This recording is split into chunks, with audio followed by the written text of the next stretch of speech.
we say Allah. Okay, so that's God to the Muslims. Some say it's not even the God of the Christians and so on. It's just a God. Some even said it's a moon god. But let us now look at the linguistic of the word Allah. It in itself is the beauty of Islam. Because the word in Arabic doesn't mean God. Just in case you thought it did, it doesn't.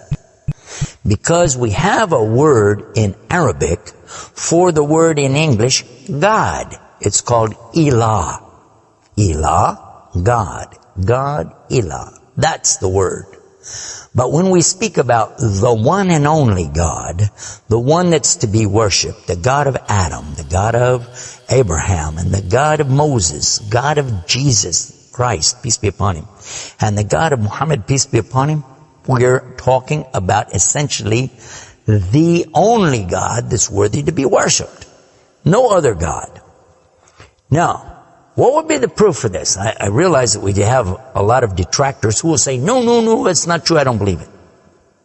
Let's get a proof from the English translation of the Bible. That's a good place to start. Around the earth, there are many hotels and motels.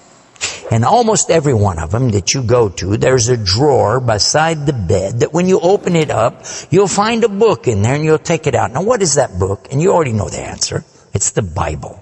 It's the Gideon publication of the King James Version of the Bible.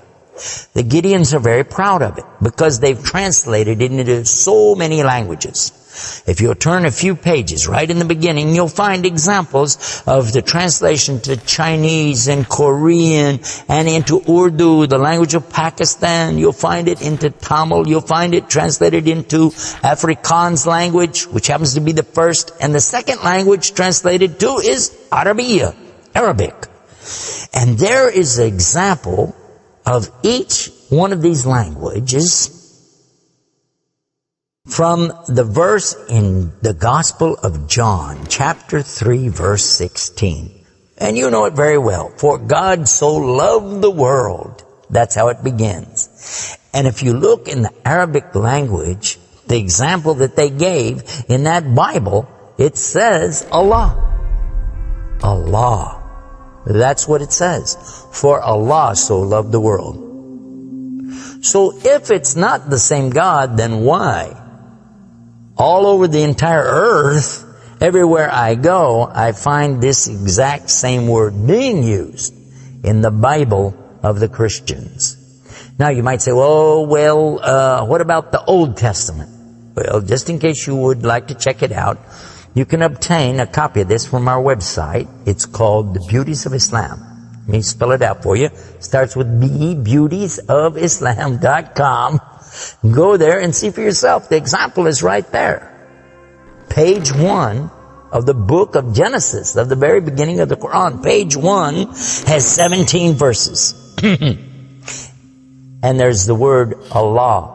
Alif, Lam, Ha, 17 times. So just as it's the God for the children of Israel in Arabic language, and it's the God for the Arabs who are Christians, it's also the same God for the Muslims. The word is Allah. Why Allah? Why is it important to have this particular word, and why don't we have it in English? Now, I want to come to the etymology of the word. It comes from the word Ilah, and Ilah means God. But God is defined as what? Anything that's worshipped, whether it be something you can see or you don't see. Something you can touch or not touch, something that you can hear or not hear. A God could be anything.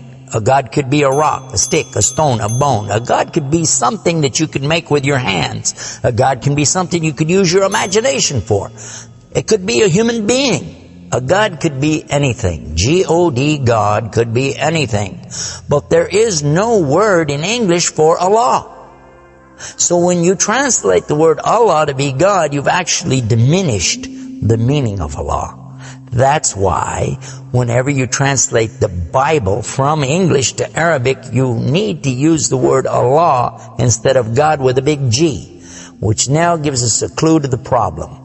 In the English language, they only have one word, God.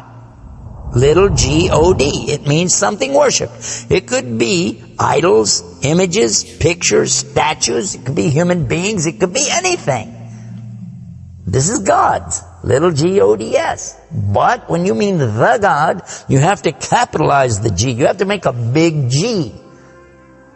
Now, what happens if you're going to start the sentence with the word God? You have to make a big G anyway, don't you? So you wouldn't know if it was God, big God, or God, a little God, just any old God. You wouldn't know. Also, whenever you're speaking to someone, they can't see the letters. So when you say God, which God? What God are you talking about? In Arabic, though, it's clear. When you say Ilah, okay, he's talking about a God. And Allah is an Ilah. But he's also Al-Ilah, the only Ilah. And when you say Allah, this firms it up. And there's no doubt in anybody's mind that you're talking about the one and only God. The word Allah in the Arabic language cannot be made plural. There can't be more than one. Okay, that perfectly fits the unique God of the believers, because there's not more than one. He's only one. There's no God beside God. Second point is this: it can't be made female or male. There's no gender to the word. In Arabic, all the words have gender. All words have gender. But this particular word is only having gender because of the Arabic language, not because Allah has gender. I'll give you an example. It always says like Allahu. This means Allah, He is. But when we say He, it's out of respect for Allah, because Allah is without gender, because He's not like His creation. Not male, not female.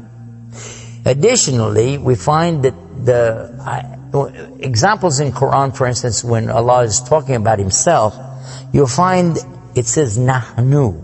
Nahnu means we. And Allah refers to Himself as Nahnu. He also says khalaqna. He says khalaqna. What does that mean? He's saying that we created. And throughout the Quran you find Allah referring to Himself as we, our, and us. And right away you're going to say, okay, if that's not plural, then what is? In fact, this is the royal we used by a king or a queen when they're giving decrees. We have it in English too, so you can understand. The king says, we decree the following, and he's talking about himself. It's the royal we. Now, I thought about this quite a bit, and I was trying to think, how could I give a better example? After all, most of us, myself included, never met a king, never met a queen, and so I'm not really familiar with that usage. Although it's there, I'm not sure what you're talking about. So then in studying the English language, we find that it's true that we do that when we speak to someone directly. Watch this. When I say, for instance, this cup.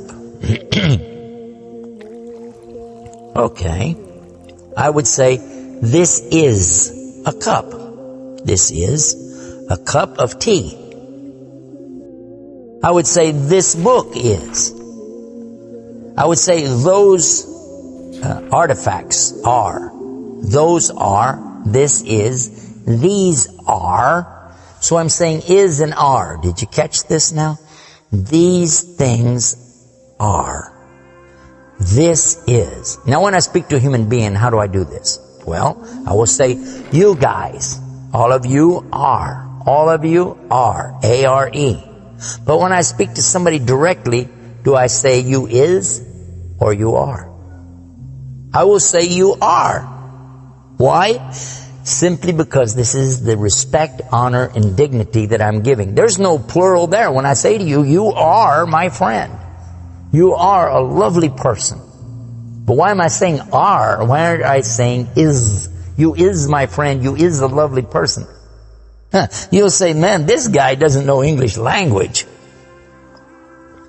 And in fact, that's how we can understand this usage of we and our when Allah is talking about Himself. This is the same as when I say I. I don't say I is, I say I am. And again, it's to show the, not plural, but rather the specific nobility, dignity, and honor that you give to the one who's speaking about himself and to the one he's speaking to. And in the same way, that's exactly what Allah is doing when He says Nahnu and Khalaqna. and other examples throughout the Quran. So now what we've learned is that Allah's name itself is the perfect name for Allah.